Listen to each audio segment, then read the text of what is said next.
estate world. I'm 20-year mega agent Tim Sojka and the host of the Tough Talk podcast. The Weame's Insurance Group is one of the top independent insurance companies in the country, featuring hundreds of providers. They've recently saved my wife and I over $6,000 versus a rival insurance provider. So for a chance for high-quality insurance for home, auto, business, or if you're a developer and need site development, make sure to reach out to the Weame's Insurance Group. You can call them at 281-344-2557 or weamersinsurance.com. That's WIEMERS insurance.com. So if you like saving money, or as an agent, if you need to save a deal, reach out now. I've sold over $1 billion in real estate now, but seldom have I heard a more interesting story. A story that can help propel you to the next level. A story that will take away your excuses. You hear stories, usually from someone who's heard it from someone, who heard it from their brother-in-law, who heard it from their friend, about someone who lived in their car and then reached the highest levels of success. Well, I know that guy. The guy they're probably talking about. He's a personal friend of mine, and he's here today to talk to you about how he went from the hardest phases of his life to reaching the pinnacles of real estate success. I own commercial real estate. I've done commercial real estate for a long time, and he and his partners own 5 to 10 times more commercial real estate than I do. Jamel Coleman fought through a challenging childhood. He reached the highest levels on several parts of his life, college sports, high levels of success. And then he struggled. He went through the type of struggles that we would wish on no one to again reach booming success. Today, we're here to talk to Jamel Coleman, Coach J, one of the most successful real estate investors I know, but more importantly, someone who can help you get rid of your excuses and can help you reach the highest levels. Mr. Coleman, we're excited you're here today. Welcome, Jamel, Coach J. So let's go back in time. You're at a point now where you and your partners own commercial real estate. But let's talk about that young man from, if I remember correctly, from New York. Did you ever see yourself here today in your wildest dreams? Before we even say anything, I want to thank you, sir. This is an amazing opportunity to be here. You met me at my lowest, both fiscally and emotionally. The Coach J is from my training days. Yes. As a young man trying to find myself in the reinvention of who I am. And you gave me my first start with your daughter in the driveway when I didn't even know what the hell to do. Yeah. I want to thank you because sitting here today, completely different man, lots to talk about. I'm excited, so thank you. But man, I'm so blessed, man. I'm probably one of the most uneducated people you've had sitting here. Streets of hard knocks, man, taught me everything in New York City, and then. So which borough were you and your family from? Queens. Okay. And I was a young guy, in the city, but parents of a different area, my parents worked hard. We weren't broke, but we were broke. My mom made sure that my hair was always done, my clothes always fit, greasy face leaving the door because, she wasn't gonna let me be ashy. Right. That's the kind of family that I come from. So we didn't really know that we didn't have much, but we didn't have much. But did I think that I would ever be in the space that I'm in now? Absolutely not. I mean, I'm so thankful. And I think gratitude is what propels me now, because I'm a guy that had a lot of failed moments. I think failure is one of the best trainers. Absolutely. If you take those lessons. So you're in New York City. How did you leave there? What was your ticket out at the time? We'll talk about how you got here ultimately. Yeah, my dad. My dad is a general contractor. Okay. My dad taught me everything I think I know in terms of what being a man is. Far from perfect, but what a blessing to have a man like that. Has a lot of gifts. The way he spoke in rooms. My dad has endless knowledge of just ridiculous, pointless things. He knows a little bit of everything about everything. And I kind of picked up on that. And it taught me young how important it is to be able to be in rooms with different people and hold your own, right? If they're talking politics, if they're talking music, if they're talking anything, at least I can chime in to kind of hold my own enough to be interesting. I've learned how to be interesting. Yes. When people like you and you understand how to network because you can talk about things, the diversity in how you communicate, doors open. And you don't even know this. You're that. such an active listener too. You listen so well. I do. Yeah. I do. It's a gift, and communication is my strong suit. And I realized that after sports. But yeah, my father's an amazing person, and my mom too. My mom is a dreamer. My mom is someone that can pick out finite details on your character and your personality and say, "Ooh, you'd be great in this. You'd be great in that field. The way you handle that, you should look into doing this for a living. You should." And so my mother was a dreamer and an encourager, and my father was a doer and had the ability to do things. So as a tandem, they were really good together. And so I kind of picked up the best of both worlds, what my mom had, what my dad had, and that kind of created Jay as a young man. But my dad had opportunities to do construction in different places. New York City is hard, as you know. Absolutely. My dad wanted to just kind of have a better life for us, and then we left. And I think it was a flip of a coin, maybe just some opportunities, but Houston is where we landed. And so I kind of experienced my youth years here in terms of teenage, adolescence, and became a man in Houston. So I'm kind of the best of both worlds, right? I got the New York kind of rugged, rough mentality. You know, I take no shit approach, athletic, and excuse me, I'm just being myself. I can do that. Yeah, I've seen you Okay. dribble. You dribble like you're angry. Yeah, so I mean, that's my approach to life. But then also the chivalrous, charismatic, respectful. That's the Houstonian in me. The pleasantries, and I think that's the part of Houston that I love. You know, people are nice, people are welcoming, and that's something that was just very different. So I kind of gravitated to that and kind of figured out who I am and what my personality is here in Houston. You're a strange mix, by the way, of polite, assertive, and laid back. And that Yeah. doesn't sound like it goes together, but it's this beautiful gift Thank you you. really have. You can Thank look you. relaxed and everything, Thank you. but you still are really good about getting the point across and your goals Absolutely. across. Like, you know, you say I met you at your lowest time, but I will tell you, you would never know it. Absolutely. You would never know it. You were always confident. You were always out there. Yeah. And by the way, I wish anybody who could see this guy just dribble a basketball, like you're angry all the time. And there's just something beautiful about someone, by watching you do that, there's a man who wants life really badly. It means a lot, man. And I mean, just to kind of take you through that, you know, that process, I found my gifts early. You know, I tried different things. Martial arts was my first love. Bruce Lee was my first superhero. And just the way he carried himself as a small man, 5'8", but the biggest man in the room. And it didn't do it through aggression or attitude. It was poise.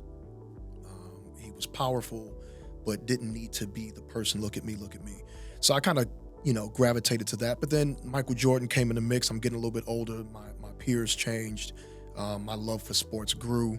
And basketball was almost like mathematics to me. I was never really a good student because I was so scatterbrained. My focus was always, it was tough for me to stay focused on things, read things, retain information. But when it came to basketball, it was like a physical science. It was mathematics to me. Just the inertia of body movement, the formula of fighting within a ring of our own, and it made sense to me. It's like judo. It's like it is martial arts. When you find something like that and nothing made sense to you before, it made sense. It's like magic when you find it, isn't it? Absolutely. And I was a great student of the game, and I became really, really good. I was one of the top players in the area, and I was able to thrive as an athlete because I understand the science behind it. The fundamentals of the game, I flourished. One of the best things sports teaches you is not how to win, it's how to lose with grace and class, right? 100%. And you have a day tomorrow. But you can still hate losing. Absolutely. But you have to experience losing to realize I can get up the next day and make up for that loss. I love that about sports. 100%. And I mean, everything I am today is because of basketball. It's because of sports, what it taught me. How to win, how to lose, how to handle things with grace, dignity, how to handle being pissed off. I mean, the game that we love is also the very thing that stresses us out, you know, especially from youth aspect. I mean, Your daughter played basketball. You know, great games is the weekend is great. Right. Bad game, she's in the room, doesn't want to talk to anybody. But this is the game that we play, and I think it's a mental play Right. on how you kind of navigate through wins and losses. And it taught me a lot just in terms of maturity, how to deal with the ups and downs as an athlete. You know, fast forward, end up playing high level basketball in college, and great college athlete, dealing with injuries and all kinds of different things across the spectrum of having to take care of your body and how to maintain good grades and how to just be active on the court. And that's where I started to kind of lose focus on how to be a great student athlete. I knew how to be a great athlete, but I was at every party. I was hanging out with every crowd that seemed to be popular, and it was about the girls. It was about, and I started to lose sight on that. And what you don't realize is there's someone else working just as hard, if not harder. And if you're not prepared for your space, God will put the next person there. Also, you're not 6'11". No, not at all. 6'2"? Not 5'10" and a half. All right, 5'10" and a half. Right. Yeah, man. So you're 5'10" not and a half. you're not 6'11". Not at all. So you had to fight for everything you had. So when some of that fight wasn't there, it was tough. But I'm super gifted as an athlete. Those that know me, I'm one of the best players to come out of Houston, man. I mean, super athletic. So fast. I could throw the ball down, catch lobs, great handle. I had great footwork. I can play all three layers of the game. I could post up guys that were bigger than me. I knew how to lead from different perspectives on the floor. I mean, and the best ringer I've ever had in a church league. Man. Just the best ringer I've ever had in a church league. I'm just saying. That was a great time, man. That was a great time meeting you guys there. Shout out to Paul Crandall, man. Paul has been a mentor of mine as well. And so, yeah, it was really good. And I needed that, I could stay on basketball all day, but I think the focus here is the pivotal point of going from athlete to where I am. Right. So athletics were going well. Then they didn't. They didn't. Yeah. And then it doesn't. And when it ends, man, the world ends. When basketball ends due to injury and due to different things, you feel like this is the thing that you've worked your whole life for and it'll be around forever. And it's not the case all the time. And when you're not in the NBA and have the big contracts to survive, it's done. And I spent money irresponsibly. I had nothing left. It was also the economic downpour of 08, 09. So you're not a country music fan, but wine, women, and song, that's what you invested in, right? That's all I had, everything in one basket, man. And that was it. I had nothing. No business, no degree, no nothing. Now I have to sit here and look at Jamel in the face, in the mirror every day, and have to be okay with what I see, and I wasn't. And I think that's really why I always tell people I kind of went by Coach J, because people say Jamal, and I was tired of that. That's partially what it was. But the other part of it was I wanted to reinvent who Jamel was, because I wasn't really happy with Jamel. Jamel failed at everything. Jamel wasn't a good student. Jamel wasn't a person that had a lot of wins in life. Jamel wasn't. But this J guy, this avatar you created, almost. People seem to like Jay. People seem to like, this new charismatic creature that I kind of needed at a time when I was at my lowest. And so when I came back to Houston, I was in Los Angeles for a long time, just trying to figure out who I was. And I had a good friend who said, you know what? I found some old publicity photos of you, by the way, from your time in LA. Yeah, man. Sports is over. What do you have going for yourself? I had to be honest. Hey, I got nothing. He said, why don't you try acting? Why don't you try to do a little bit of film? And like I did with everything, I felt, I could do that. Because when you're an athlete, you're cocky and you're arrogant enough to think you can do everything. I'm not. Yeah, I could be on TV. I could be on movies. I could be on commercials. And I drove out to LA with a hope of maybe being on film and being this huge, massive, actor. And that's totally not the case.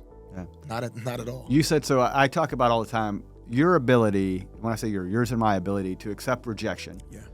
It's not something I necessarily want everybody to learn, but I would say it's one of the most powerful things I have. Sure. I handle rejection really well. And, yes. And you said, you and I had this conversation, you're like, it's fine when you're accepting rejection in real estate. But you're like, people were rejecting me and acting for who you are. You said that was the darkest point of your life, your dark night of the soul. 100%. So, I get there and I'm thinking it's easy. I think everything is easy. Just my whole concept and reality of what life is was delusional. But as an athlete, I'm like, yeah, I can do it. Anything I can kind of get in front of, I can do. So I would go into these rooms and these auditions, and I would have to do a slate. Never heard what that was before, But apparently, you have to say your name and your age, and you have to kind of do your slate in front of these people that are looking at you, just physically, ready to let you go. And I have to walk in the room and, hey, my name is Jamel Coleman. I'm from Houston, Texas. I'm 20-something years old. Blah blah blah blah. And they would just go, never mind, no, thank you. Exit that way. The way you talk, the way you look, the way your ears were, just turning you down. Too small, too this, not light enough, not dark enough, nothing, things that you can't change. Right. And I was failing a lot at these auditions on areas of my personal self that were just who I was. I couldn't change my skin color. Right. I couldn't change. And it was not about a black and white thing. It's just maybe I wasn't a light-skinned African American. Maybe I wasn't, tall enough, and it was a type of physical rejection that I was not familiar with, and I felt lower than low when I was already at a low. But a great friend bumped into me and said, his name is Joseph, and he said, you need to do this showcase. It's something about you. You're so charismatic, and it's just something about your spirit. I'll get you in it. It's mine. I'm running it in Beverly Hills, and I'll let you get in it for free. It costs $2,000, blah, blah, blah, blah, blah. I'm gonna let you do it for free. I said, oh my God, I'll do it. The one thing about me, Tim, that's really amazing, man, is that you're willing to try anything. I'm putting myself in these situations to make an ass of myself. But you know what? I think that's one of the greatest things about me that I'm so proud of, is that I don't really say no to opportunity too much. Right. I knew I wasn't qualified. I knew I wasn't groomed for it. But I said, I'm down. I'm there. And man, I tell you, we'll keep it quick. But I went in this showcase with hundreds of skilled, trained actors, models, comedians, whatever you call it. And out of this showcase, I won Actor of the Year, just doing basic monologues that they gave me. I had 2 days to prepare, and I just went up there and I did my thing, man. And the one thing about me, Tim, is when I'm comfortable and when I know I have the audience, I can thrive at anything. And I remember doing my first showcase when I walked on stage, and I did my slate, and I bombed my slate. I messed up. And I just looked at him and I just broke out laughing, because I was just in such a depressed state. The only thing I could do was laugh at my life at this very moment. On stage, in my car with a suitcase, no home, no nothing, homeless. And I just laughed on the middle of the stage. And as I laughed hysterically about making the mistake, the panel laughed with me. And I looked at him, I said, can I do this over? I screwed up, just give me another chance. I felt like I had him, because we were just laughing together. It felt like my mother's living room. And I killed it. It was a 1-800-COLLECT commercial. I killed it. And from that moment on, I said I could do this. It taught me stage presence. It taught me how to command attention in the room. Taught me public speaking. And at that moment, something clicked, and I realized it was like when you kind of have like this new attribute that kicks in, you're like, ooh, new skill unlocked at this very moment. I'm like, I can do whatever this is, communication. But at the time, I'm like, whatever this is, you can do it. I can do this. So I just had Christy Borden in here, and she's one of the most prominent luxury agents. I used to look up to her as a role model, and when I got in business, I thought she'd been doing it like 15 years, 10 years. She had only started the year before me. Yeah.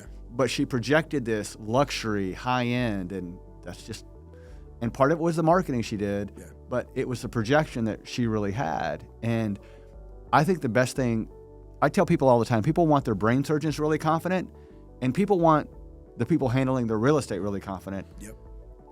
But you really do have to have confidence in yourself to do everything. And a lot of that confidence comes from failure. Yep. And I don't have a backup plan. I have to be successful. Yeah. You had to be successful. Yeah. Yeah.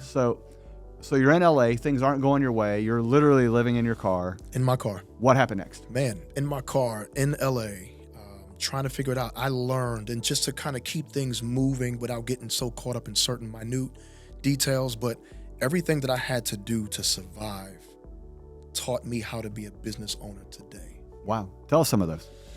And I've mentioned this on a couple other podcasts before, but I had to figure out how to, let's just say, basic needs: shower, groom myself, stay clean. 24-hour fitness is prominent in Los Angeles. They don't have lifetimes and all this other stuff.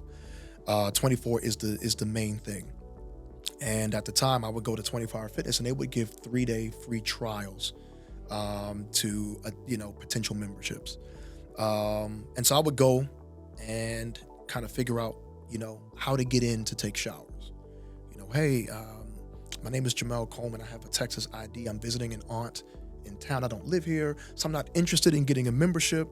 I just want to kind of use the facility a little bit. I'm leaving on Friday.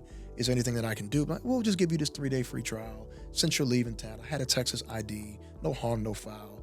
Not realizing that at that point, that was a pitch. That was a pitch.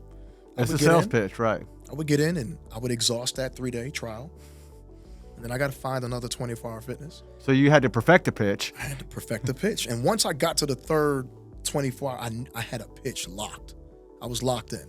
Hey, how you doing? I'm Jamel Coleman. I'm from Houston. I have a Texas ID. I'm visiting, just trying to get my boom. It was smooth. And I was able to get that pitch in 45 seconds. You had your elevator pitch. I had it. Yeah. So now I knew, okay, I can take a shower here. I can get myself together here. I can cut my hair here, just get myself together.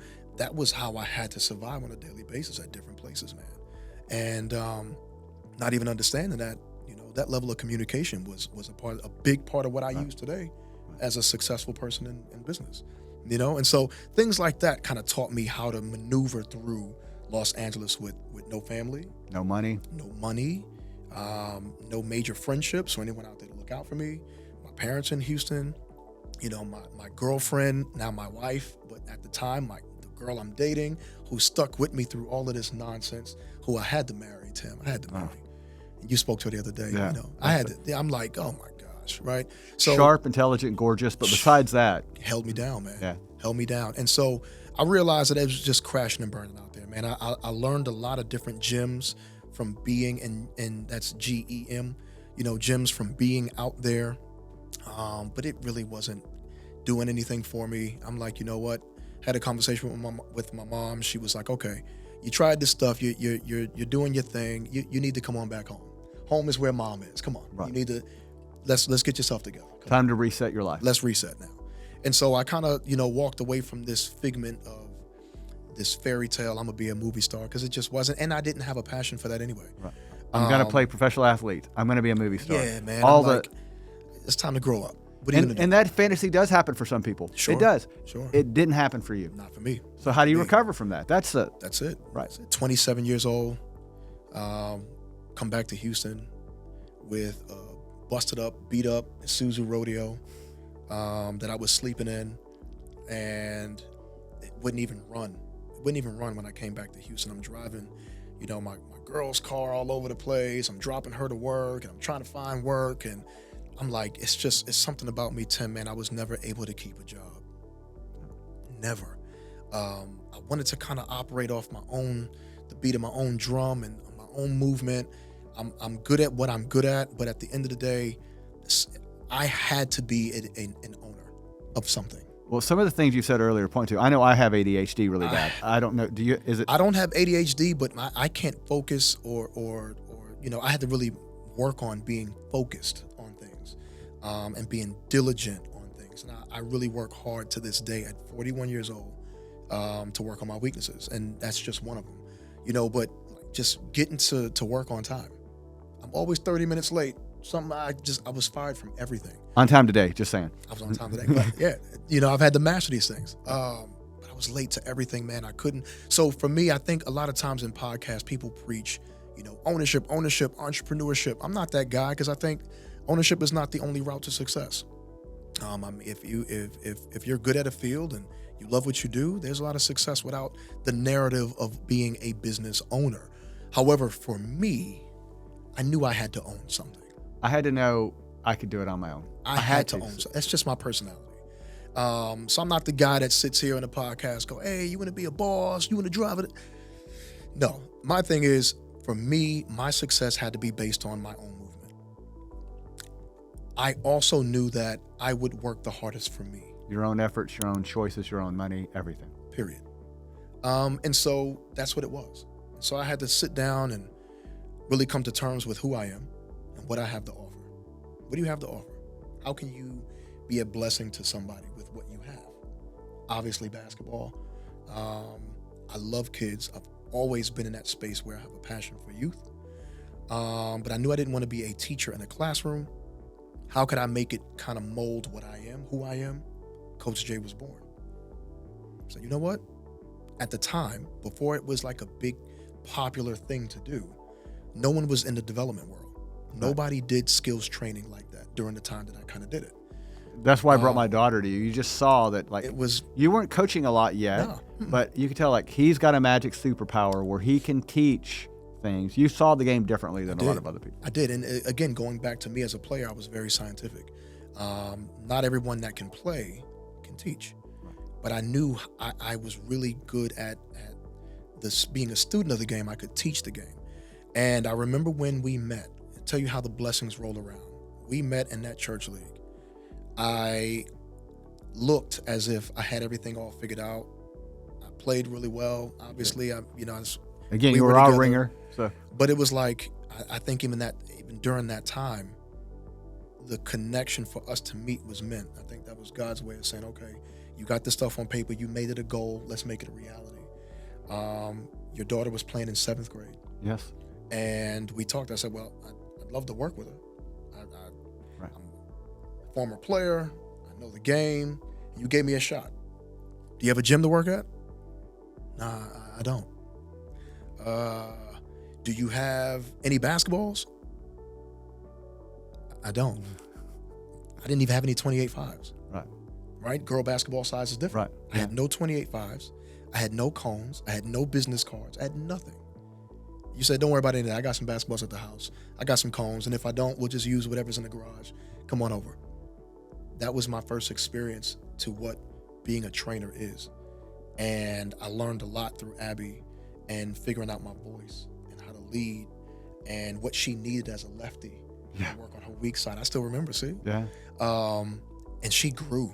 She grew big time. Fast, yeah. And I mean, from you guys, I received so many referral calls. Hey, Abby's been doing amazing in school, and asking her parents, what is she doing? Who is she working with? Right. Coach J. Right, yeah. That's how it started.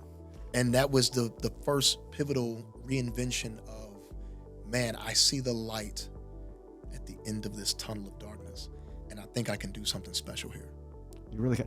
So Abby is really neat. So my daughter's adopted from China, for those of you who don't know. So she's little bitty and Chinese. And when a little bitty Chinese girl's got the wiggle, which you taught her, like she had the head, she could get around you. She was never fast, but she could get around you, and you taught her that. So I think seeing Abby grow under you and then seeing your business grow, like I was there for the early parts of your business, but how many students did you have when you were Hundreds. really focused? Yeah. Hundreds. I mean, and we can fast forward from even that and kind of segue that to the Coach J, from training to then club, AAU. I mean, it took off. I mean, and we're still going to this day. 12 years. 12 years. 12 years. Yeah, man. So now you know, look, I'm good at this. Yeah. So for the first time, like I know you were good at college basketball, and I know you were probably great in the acting world, although you didn't get the breaks. A lot of it is breaks, right? And I did a number of national commercials and different things. Conan O'Brien, Nike. So you had some things go your way. Yeah. But you also didn't have that home run. Like I've had some novels that have been #1 on Amazon, but none of them have been made movies. None of them have home runs, been. Yeah. So I've had limited success, and you had that too. But your coaching was the first thing that really seemed to just blow up for you. It did. So how did that help you, seeing that first thing really blow up? Tell you, God is good, man, because I think the blow up was more about what I needed mentally, emotionally. I think I needed you guys at that time. I needed a community to embrace me. I felt lower than low. When you feel like you're not worth anything, God will put something in your life that will give you the refill that you need. And I needed the community of basketball and what it provided. I think, it took off because I was good at what I did, and really good at what I did. So much so that the kids that I'm working with are my billboards. Yeah. And their success at different schools started to take shape. I mean, the starting 5 at that school are all the kids that work with Coach J. The starting 5 at that school, the starting five at that school, male and female. It was like, man, I'm watching all of my kids have massive success. I would go to games and it was just a free-for-all. Parents are like, oh, you're Coach J. It was almost celebratoric at certain times. And I think that was right in the cusp of when Instagram started to get popular. And I had this thing where I would, work out with kids. We take pictures afterwards. It was this thing. It became like a fad. Like, okay, work with Coach J and you're one of the it kids. It was a thing. It was a trend. So I became trendy also during that time, which also took me to a new height. You may have taken this video. I don't remember if you did. There's a video that I had of Abby doing, behind the legs. I just sent it to the coach and before tryouts. And it's like, the coach is like, yeah, she's going to be on the team, right? Basically. Now, I don't know what team she's got. She's going to be on the team. And I think you were one of the first people to really kind of embrace that. So then you and I disappear from each other's life because Abby went another way. And I don't hear from you for years. So I want to talk about that in between. I don't want to talk. We'll get to the point where you and I hook up again. But let's talk about the in between because that's what got you to real estate. I didn't get you to real estate. I get no credit for that. You're successful because of you. And it's sweet that you give me a little bit of credit, but I don't deserve it. You're successful because of you and what you did. So you're coaching. Yeah. But this isn't about coaching basketball or even building business. This is a real estate podcast. So why do we have you on? Let's talk about that. So absolutely. I think without the Coach J part, though, the real estate doesn't happen. I think the one thing that the basketball part got me was... it became a business. It became a business, but it also became the notoriety, right? I was able to network massively because of these things. I'm finally able to stack money away and have savings and do things. And one day, I get a call. Jay, you need to meet this guy. Right now, I've done some property, some small flips and working on some residential things. But don't stress, you're flipping real estate at this point. Yeah, but they were horrible. I thought it was going to be like HGTV. I thought it would be easy. I thought I'd get in, sell a house by the end of the episode. It seems like it'll be all, and it was horrible. But when you post on Instagram and you have these social media networks, it's all about the facade of what you're doing, right? And you have the perception of the way things look, and it looks like I'm killing it. I'm looking good, right? So because of that, hey, you do real estate, right, Jay? Yeah, I do. I need you to meet this guy. He's looking for someone to kind of partner up with. Tell me a little bit about him. His name is Mike. He's young, comes from an affluent family. They own some property. They have some vacant space that they want to kind of do some things with. But he needs a team to kind of build it up. He's young, but he's sharp. So, you know me, arrogantly. I'm like, yeah, I'll meet him. So we meet, and it was the most uncomfortable meeting that I've ever had in my life. Why? Because this young man was so highly intelligent and smart, and at 27, knew everything. And when I tell you everything, he knew everything. Me, not so much. I know when it comes to coaching, I know when it comes to development, I know how to speak that language. Business, not so much. But this kid was on top of it. Sharp. And this is what we're looking to do, and I have an idea of, have you ever heard of WeWork? I'm like, yeah, I'm from New York. I know about the WeWork model. Yeah, well, this space could be like this, and it could be like that, and man, we could flip it around like this and like that. I bowed out. You walked away from the opportunity. I felt inadequate, educationally. It's like, no. So my friend called, and the friend that introduced us is my wife's best friend. It's like, Jay, did you call Mike back? He's like waiting on you to get together. Like, what do you, like, and my wife was like, Jay, what are you doing? Call the guy back. This opportunity could be great. Man, I got my basketball stuff on, It's like, Jay, you need to stop.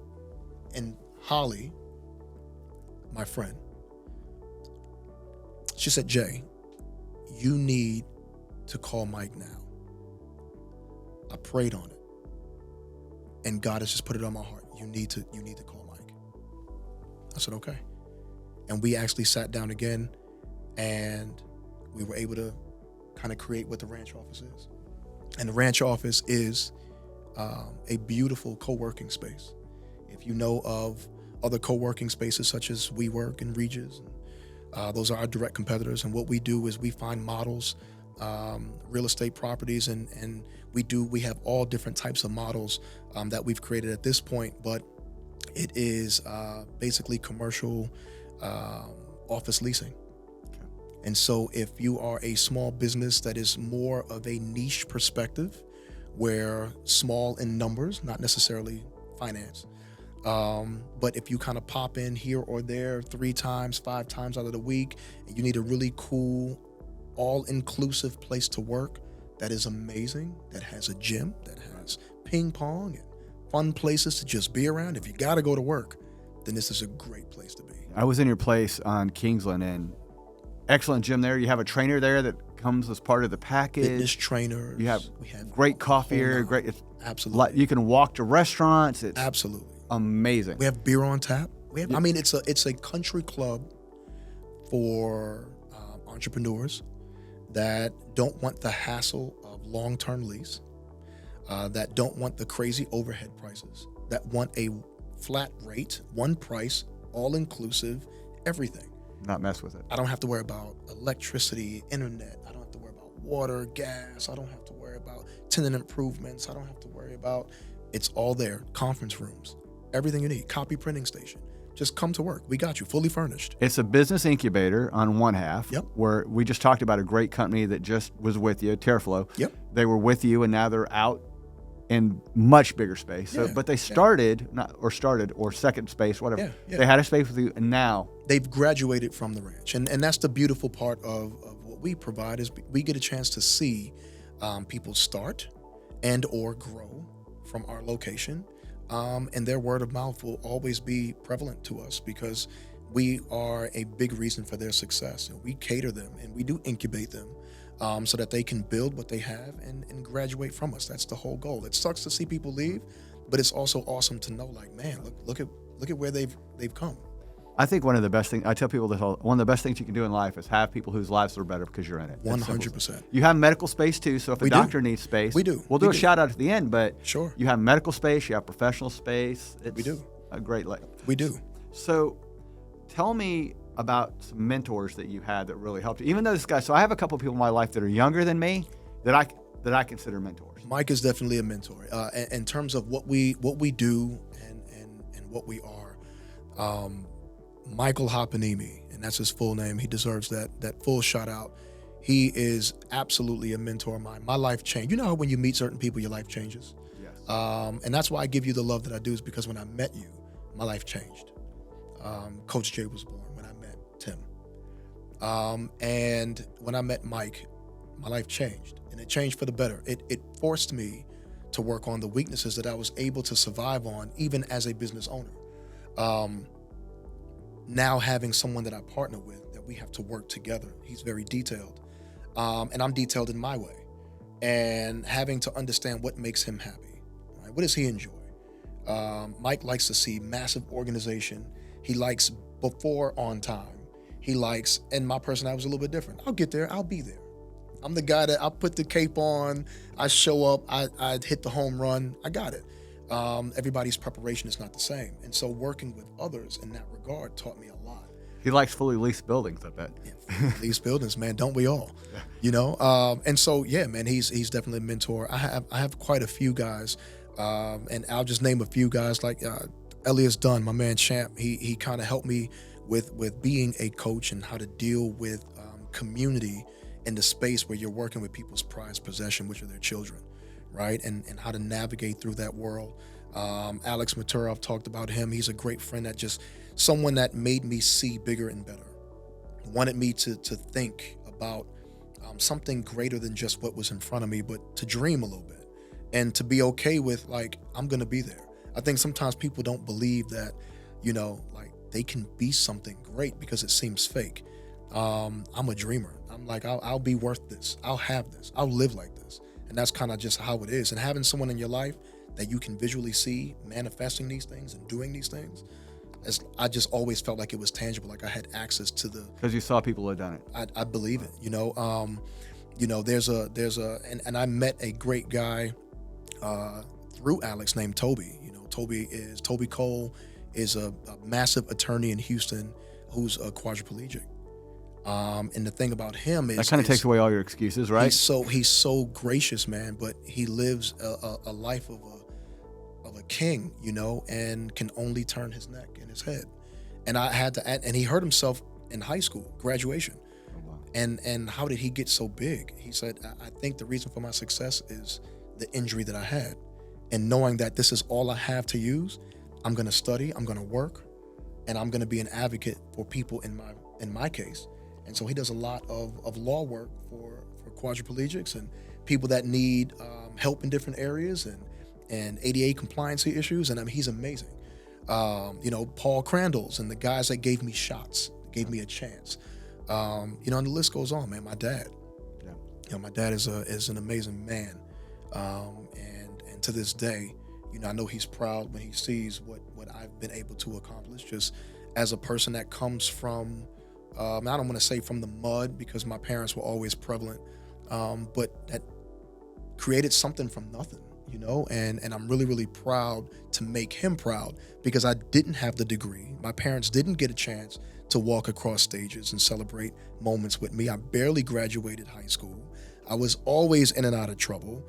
I was kicked out of college, and as a person, Jamel, right? That name, my government name was always kind of etched with failure. And so, you know, I kind of went through a phase where my trophies and my degrees were watches and things that I could buy and purchase that made me happy until I got to a space where I was very, very proud of who I am. And I think that time was when the ranch became successful. We almost had a really, really tough time. We thought we were going to lose a lot in 2020 with COVID. But when we made it past COVID, man, 2021, I felt so powerful. I felt so successful. I felt like I had purpose. And I love now when I see my parents look at who I am and where I am as a husband, as a family man. And they just see like, man, where our son has pivoted to and turned into. I'm so grateful, man. And that's just where I am right now, man. I'm so honored and grateful that God chose me to be in this position to learn and to build and to do something that I'm good at. You know, I'm good with people. I'm good with communication. And life is beautiful, man. I mean, 3 locations later, we're thriving. You know, business is beautiful. We are a mom and pop, so I appreciate your intro about, you know, what we have and how much more of this and that. We are mom and pops. We are one of the smaller guys in town. But we are growing. For now. But we are growing. You know, I think the thing that makes us special is the homey feel. It does have family. a really, yeah, you said yours is a lot homier versus going for that modern. Yeah. It's more homey, more ranch. It's in the name. Yeah, it's man. ranch. It's, you got the big stones. You've got the, it looks like a ranch. It's home. And I think the mom and pop feel people love to know that they're a name. We know your family's name. Your kids are welcome. Your family is welcome. You know, you can dress up or dress down. You can feel comfortable. And there's a community of people that will look out for you. So, secrets of success. I know we shared some, by the way, but if you had a secret of success, which you do, that we haven't talked about yet, what would you say it is?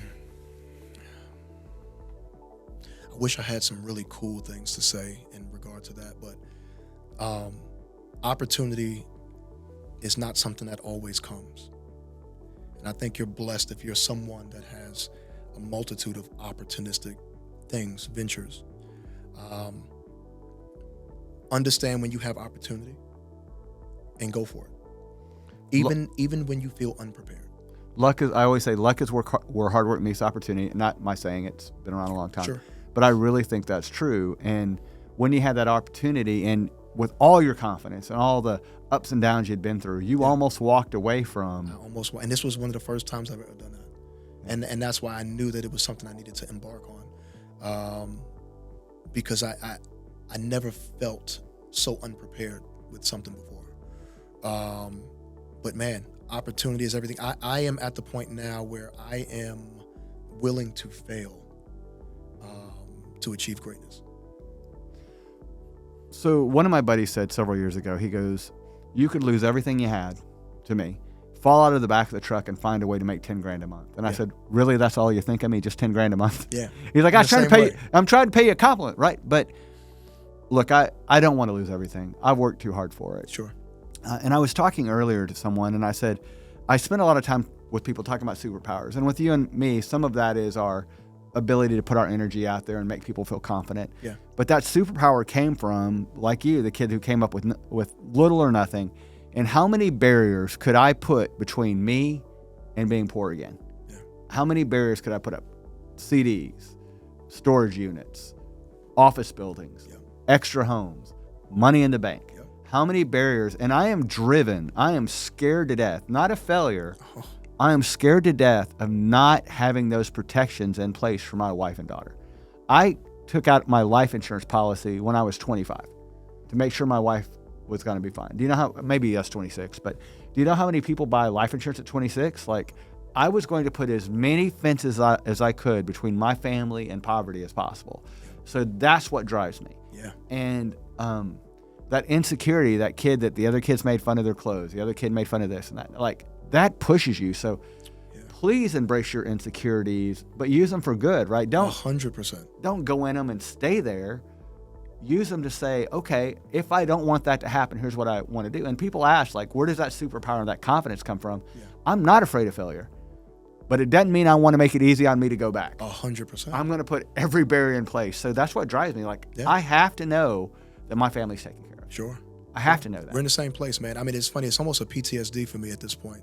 And me and my wife, we have some very real financial conversations, uncomfortable. Oh, yeah. To this day, I wake up almost with that bit of homelessness feel every day. It's a PTSD. Like, I'm a conscious spender. Right. I watch where we put our funds, and I'm at the point now in my life where I am trying to curate these different things to secure my family as well. I'm learning a lot. Right. My dad's awesome. Taught me what he could and what he knew. But I'm at the point where I'm kind of surpassing the knowledge. Right. And so I need tutelage from different individuals. And I'm thankful that I have some of that to learn about, stocks and investments and different things, and the securities, so I can kind of create these what do you call them, the barricades, or these things to make sure that we're protected. And I'm at that space now. Right. I'm feeling the excess now. I'm feeling the liquid. I'm feeling somewhat more of a success to be able to play with money to create more. You get to one level and you have to protect that level. Then you get to the next level, you got to protect that level. I'm at that point now. Yeah. So the books I talk about a lot, What Every Real Estate Investor Should Know About Cash Flow is one of my favorite. Rich Dad, Poor Dad, of course. The Richest Man in Babylon. I'm reading that now. Yeah, there's a lot of books you can read about money. Highly recommend them. So what is Coach Jay, what does Jamel's success team around you look like? Like your amazing wife, I know, who bet on you. Yep. But who else is around you that makes you successful? I have great parents. My parents keep me in a normal space, right? They keep me humbled, which I think is great. Yeah, my home life is great. My wife is a trooper. I'm a great team of friends too. I have some ride or dies that are there for me no matter what. If I were to make a phone call right now, I needed something in Tennessee, and it has to be done by 5 o'clock. My crew will get there.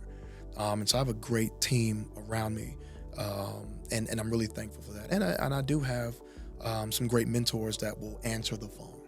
Yep, that helps. They will answer the phone. They won't always do, because that's not how they are. No.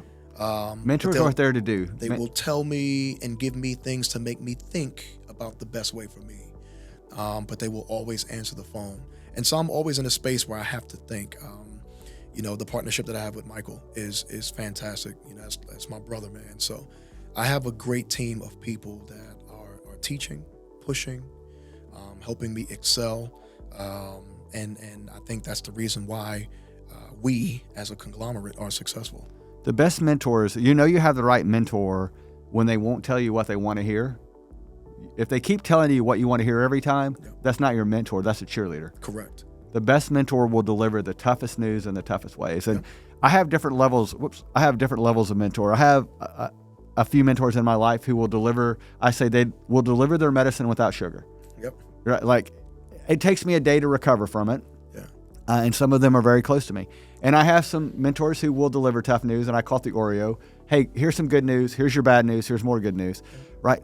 But mentors will deliver tough news to you. Absolutely. And I think we all need someone like that. If you don't have someone who's going to be a mentor for you, they want to. There's people who want to mentor you. They do. Right. They do. And I had to realize that myself. Like, the fear of asking. I think in terms of manhood, we need to normalize that. Right. I think being able to approach people and be transparent about where we are is massive. And I had to learn that the hard way sometimes too. When you act like you got it all figured out, then people won't teach you.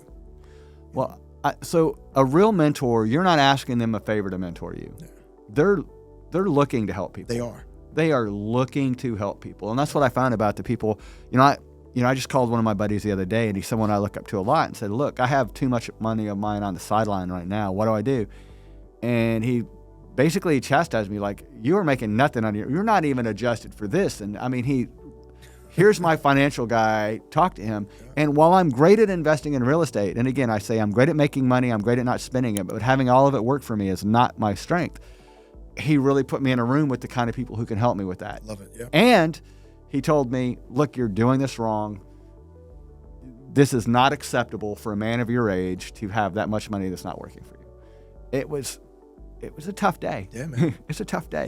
Yeah. So there's something I say a lot. It's not the market, it's you. I know you're not a real estate agent, so we're not talking to people like a real estate agent here. But you talked about, you guys survived COVID. It was tough, but you survived it. We did.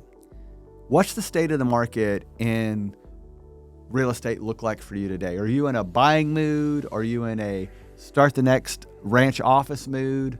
We are. Okay. We are. And we kind of just, we move based on where we are. For me to sit here and make it seem as if I'm a guru in the market and know when to buy, when to sell, when to hold, I'm still learning, and that's just the God's honest truth here. But we kind of operate when we feel we are turning away business to our competitors. Okay. When I get to a point where I have nothing to supply a person that would love to be with us, when my waiting list is too long, it's time. Okay. And so, we are looking at some different locations, possibly Fulshire, Okay. possibly Woodlands, and we want to get some more properties up. I think that we have something that's special that can really be a staple in Houston. We're currently in Baytown, Okay. we're in Memorial, and we're in Katy, which is our largest location, 22,000 square feet over there in Katy. And right now I'm about 90% occupied. So we are actively looking at something, just trying to figure out what works for us. I have a project coming I haven't told you about that might be not the one you and I talked about, but I just found out about a project in Fulshire that might be perfect for you. Let's sit down. On 359. We'll talk about it. Let's sit down. All right. So what's the biggest mistake that you see other investors make? Because I've got one that's a big one. What's the biggest mistake you see investors like you and your partner make? The biggest mistake. I think understanding when to buy, where you're placing, where you're placing money within the properties that you're looking at is massive. I think the success comes with the buy. That's really where your market is and what you can make and when you buy. And so understanding that, even for us, we did a 2020 buy. So we kind of came in when the market was at the best. And so I think in terms of investing, making sure that you have your numbers right, and that's where Mike comes in. Mike is fantastic at the dollars and cents of it.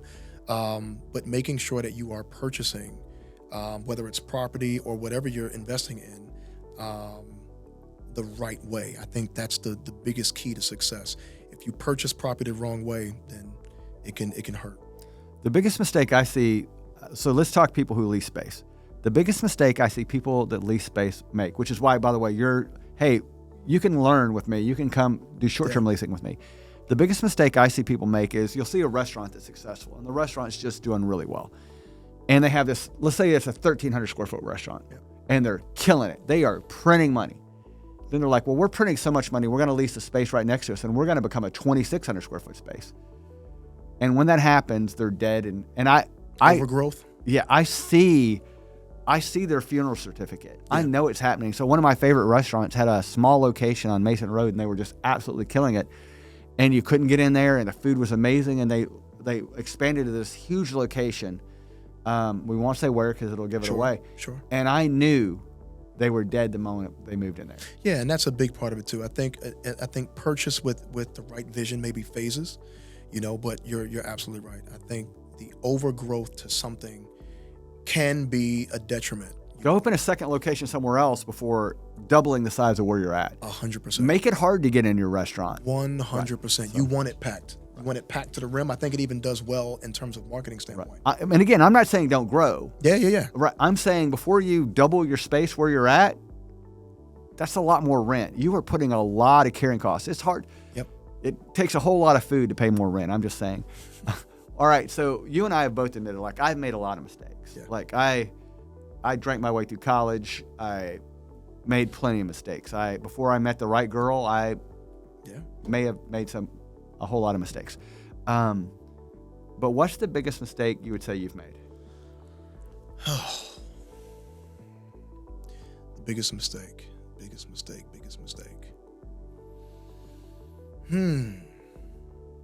I don't know, Tim. I don't really look at things as big mistakes. I think the thing that derailed me the most is not understanding financial literacy. Yes. I think, in terms of where I felt like I really plateaued is money management. And that was something that I had to learn on my own. Putting all eggs in one basket, bad investment. My biggest mistakes harmed not only me, but my family as well because of the lack of financial education. Yeah. I did not know money. Money is a language too. It is. And I'm understanding that now. Like I understand money now. Making money, understanding money are two different things. Having money in a safe, having money, earn money, two very different things. Good investments, bad investments, right? Just understanding what I'm placing my funds in, how to spend wisely, how to prepare. I was super financial illiterate. So I give myself a really tough time. And I'll be honest on this podcast. Like I've had too much money sitting still and this and that. And I'm hard on myself in many areas. But I would also say that I could have retired years ago. Yep. My wife and I are doing fine. However, if I had learned financial literacy earlier, if I had paid more attention, if I had, we bought a lot of real estate and done really well with it. If I had had more of my money working for me, it's great that I can retire, but I would have twice as much, easily twice as much. Financial literacy is a language too. Learn it. Yep. Read about money. So it's funny, in college, they'll teach you, you have an economics class, but they don't really teach you money. You have classes about poetry and third world this and fourth world that and church and this and amazing things in college. But there's not a financial literacy class. 100%. And it's something you almost have to learn on your own. Again, the books are out there, what every real estate investor should know about cash flow, but there is so much you need to learn. And not learning that is a limiting factor. It's one of the biggest limiting factors. 100%, man. And there's some people that understand, I had a lady explain to me yesterday, like, okay, I'm going to put you in a fund where you're making 5%. You're going to borrow money for me at 6%, but you're only paying 1% on the delta. So you go loan that money at 10. Just the way she understood money and the way I didn't was staggering, right? Correct. Like, I'm going to put you in this fund. You're going to make 5. You're going to loan money. You're going to borrow money from me at 6. You're only paying 1% on that money, and you go loan it at this. So just the tricks that she could teach me that I have to admit that I didn't know before yesterday. It's overwhelming. It's staggering. It is. And that's exactly. So for me, even to jump on that, man, I knew how to make money. Yes. I've always been great at that. Yeah. I can always make money. I'm the guy on the flip side, no matter what's going on, and this is coming from someone that to this day, I also own janitorial, courier service, delivery, shipping. Like I have these entities as well. So making money for me was always something I felt like, no matter what, I can make some money. But then you kind of understand what money really is, and you realize how important the education behind finances are. So I heard this, there's a great analogy in the book, which you're reading now, The Richest Man in Babylon. It said, the ultimate army is money. Ultimate. It can work for you 24 hours a day. It never gets tired. It never needs a day off. And if you're just have money out there collecting 5 or 6% or 4% or something like that, that money is working for you and you're doing nothing for it. Absolutely. You don't have to feed it. You don't have to send it to college. You don't have to baby it. You don't have to tell it it's doing a good job. It's just going to work for you. It's the ultimate army. How does one learn that? Yeah, and you have to have as much, you need to read and you need to educate yourself.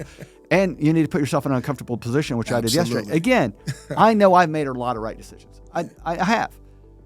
But just accepting what I haven't learned, it can be I left that room yesterday and it's like, gosh, I am an idiot. And I just took it just so hard. And then the next day you had to go, no, I just learned something that, yeah, I'm 59 years old, but at least for the next 10 years I can use it. And that was a staggering thing. Yeah. You know? Gosh, that was a hard day leaving that room, though. Man, I get it. I've almost. I thought I knew everything going in that opportunities, room. man. Yeah. I'm getting there, man. I'm getting there. And that's where I'm at. I'm learning so much. Learning about the business that I run, learning about myself, learning about money, learning how to protect my family, learning how to protect my kids and give them a jump start. So these are things that, we didn't know about coming up. We had an insurance guy in here a couple of weeks ago. Life insurance is an investment. It's an investment in your kid's future. All right. So we're about to do the tough talk. Okay. So this is a segment. What's your favorite drink? I know you don't drink a lot. No, Crown though. If my people know, if anybody, my friends, if they're going to get me a drink, it's a Crown Apple Sprite. Crown Apple Sprite. So I want you to picture yourself 2, maybe 3 Crown Apple Sprites in. With me, it's just old fashioned. Got you. All right. So I'm 2 or 3 old fashions in. You're 3 Crown Apple Sprites in. Yep. What's the advice that you would give someone today that you might not give them sober? Protect your name. Your name is what you were given. It's the only thing you truly have. Obviously, networking and all of that plays a big part of being someone successful in any field or endeavor, but your name. I take pride in knowing I can go anywhere, eat anywhere, take my wife on a date anywhere, go in any group, any crowd. My kids will grow and meet different people in different places. And because of my relationships with different people from all walks, my name is a prominent, positive name. My name. And with everything going on with different types of scandals and things that we hear from people that were on the top of the mountain and then falling off, they ruin their name. Yeah. When you ruin your name, it's really, really hard to network. It's really, really hard to get opportunity. And so I'm really big on doing good when no one's watching. Protect your name. I'm going to follow up because I think that's such a good thing. And you protect your name by doing the right things by people 100%. And you continue to do the right thing by people. Yep. In real estate, if you make people integrity, man. If you make people money, you get to keep making people money. And I love that. But what I want to follow up with is several years ago, there was a guy that it's the first time it kind of happened to me. I was just in a restaurant. And there's a guy, his name's Joe Imperial. He worked for Highland Homes at the time. I don't know if he still does. And he was with his kids. And he was having a date with his kids. And this guy, my life was just better because he's in it. He's someone I looked up to. I thought he was great at his job. And I just went by his table because his kids were with him this one day. And I said to him in front of his kids, man, it is such a pleasure. Your dad is one of the best people I work with. I look up to him so much. And I just want you guys to know, like, your dad is everything he says he is. Yeah. He is one of the best people in the world to work with. It was something, I don't remember exactly what it was. That's an ultimate compliment. Right. Yeah. And when I saw the look on his face and his kid's face, I knew I had done something really cool for him. And I've had people do that for me over the years, and it's wonderful. But that's a gift when I'm out and about, when I see someone who I respect and they're with their family. Hey, I don't want to disturb your dinner. I just want you to know, man, it's a pleasure to work with. Yeah. If you can do that for people and just give them that little bit of encouragement, I know that's not tough talk, but it is. Have the courage to step up and say, man, that guy really did something for me. Especially if it's the truth, and to that and guy, only to if the it's credit the truth. of that guy. Yeah. That's exactly what you want. Right. I want my kids to grow and have opportunities come their way because someone knew me. Right. I did right by them. Right. And so I really try to protect, my name, and that's with the work that I do, and with what I provide service wise. or any business deal or anything that I'm doing, I do it with integrity, because I want people to, in my world, in the athletic world, I want people to fuck with me. Yeah. You know, Yeah. and that level of respect is only when your name is good. Right. When your name is good, it's beauty. I love that I live in a world where people don't mind giving me crap because they know I can handle it. And that's what you just talked about. Like, 100%. people don't mind they know I can handle it. They know I'm a big boy. It's kind of fun. All right, so now is the time for guest shout out. So at the end, I want you to say, why do people call, ranch offices, but why do people call you? With what type of opportunities do they call you with? When do they call ranch? When do they call your company? Sure. Anyone looking for office space. We have sizes from small, 1 person, all the way up to 10 person. We are our niche is a remote niche. So if you are a person that is a startup, if you are someone, what camera am I looking at? Can I look at one of these cameras right here? Right there. I want to make sure that I'm Boom. looking directly at. Boom. If you are someone that is looking for office space for a startup, if you are a sole proprietor of a business, if you want an easy way of continuing your company, growth with your company without hassle of long-term lease, crazy overhead, and the intangibles of utility prices, et cetera, we are a 24/7 location that gives you amenities such as coffee, endless beer, endless drink, snack services, mailing access, and fitness center. You could take a shower there, you could barbecue there, you could play ping pong all in the same day while getting work done. That's what we are. That's the niche that we provide. It's a home mom and pop feel where everyone around you can feel comfortable. And it's also a great place for networking. Now, if you're a non-member aspect and you're looking for a venue to rent conference rooms or to hold classes or do a baby shower, birthday party, I've even done 3 weddings. Give us a buzz. We are a one-stop shop to any office or venue need within the Houston area, Memorial, Katy, and Baytown. Also, if you're, let's say, an office building that has an empty floor that needs somebody to do something with it and willing to kind of work around, call you. If you have a piece of land and have somebody that might be able to put, and you might be able to put an office there, maybe call you. Absolutely. And then afterwards, maybe you call me about it. But Got you. But anybody who's looking for opportunities, you and your partner can help them with opportunities. If you've got a whole empty floor, maybe call this man. Call me for sure. All right, so my shout out, Tim Sojka, C Tim Sell Team. If you need to buy or sell real estate in the West Houston area, you can reach me at 713-822-2152. That's the C Tim Sell Team. If you need a great studio, I think you were really impressed coming in. Go Long Studios is amazing. So well laid out. A great opportunity. If you need a studio here in the Houston area, we highly recommend Kevin Massey and Go Long. Don't forget Weamer's Insurance. You probably watched the ad at the beginning. They're amazing. They saved me a lot of money. So that's it for today's Tough Talk. Coach Jay, thanks for being here. Have a great day.